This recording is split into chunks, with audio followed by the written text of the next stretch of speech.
माँ माँ, क्या मैं ऊपर दूसरी मंजिल पर जाकर देख सकता हूँ? छोटे स्टार, मैंने तुम्हें कितनी बार बताया है, दूसरी मंजिल पर देखने लायक कुछ भी नहीं है। दूसरी मंजिल में ऐसा क्या खास है? मुझे जरूर कोई तरीका निकाल कर ऊपर जाकर देखना है। चांगचुन मौसम साफ, तापमान -15 से -6 डिग्री। शेनयांग मौसम साफ, तापमान -8 से 1। तियानजिन मौसम साफ, थोड़े बादल, तापमान 0 से 1।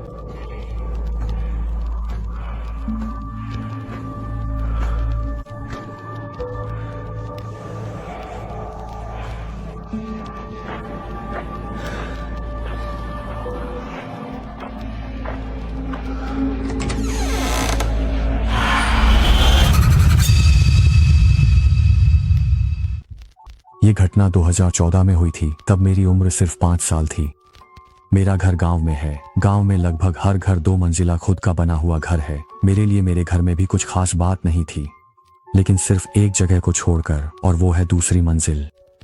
जब से मुझे याद है, मेरी माँ ने मुझे दूसरी मंजिल पर जाने से मना किया था।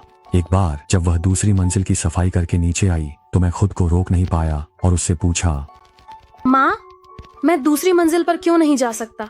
मेरी माँ ने थोड़े सख्त लहजे में मुझसे कहा, छोटे सिंह, क्या तुम जानती हो, जब से मैं और तुम्हारे पापा की शादी हुई है, वह कभी भी दूसरी मंजिल पर नहीं गए। इससे मेरी जिज्ञासा और भी बढ़ गई तो मैंने पूछा, ऐसा क्यों?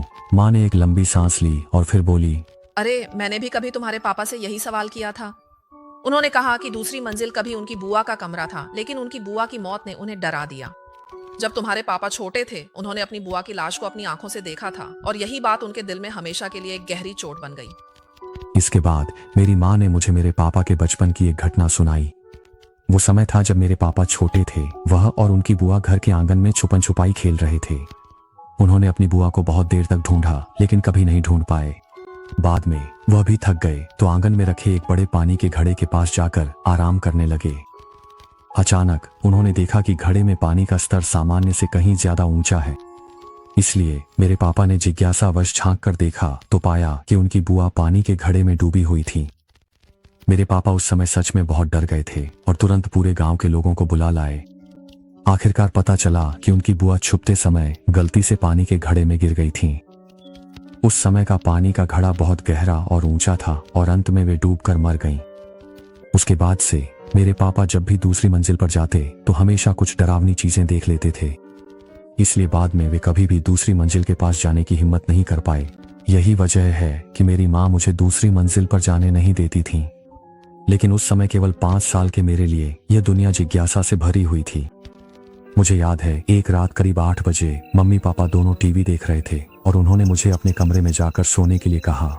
जब मैं उस सीढ़ी के पास से गुजरा जो दूसरी मंजिल की ओर जाती थी तो मेरी जबरदस्त जिज्ञासा ने मुझे ऊपर जाने के लिए मजबूर कर दिया। चलो जाकर देख लेते हैं।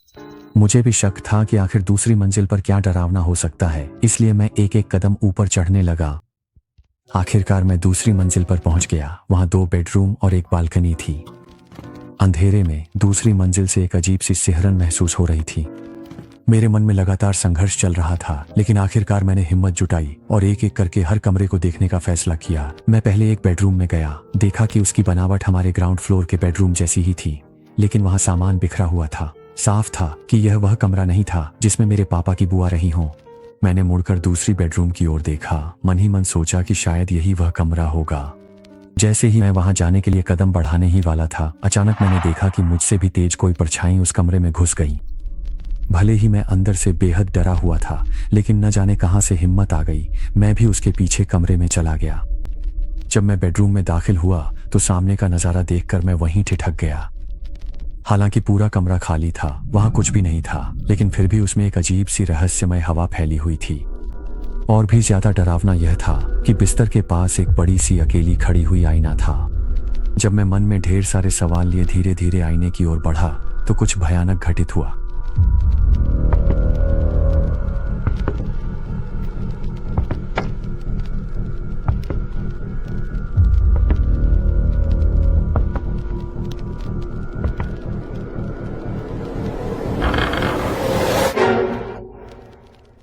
यहाँ तो कुछ भी नहीं है। क्या मेरी आंखों ने धोखा दिया? शायद मैंने सच में गलत देखा। ये दूसरी मंजिल तो वैसी डरावनी नहीं है जैसी बड़ों ने बताई थी। छोड़ो, इसमें कोई मजा नहीं है।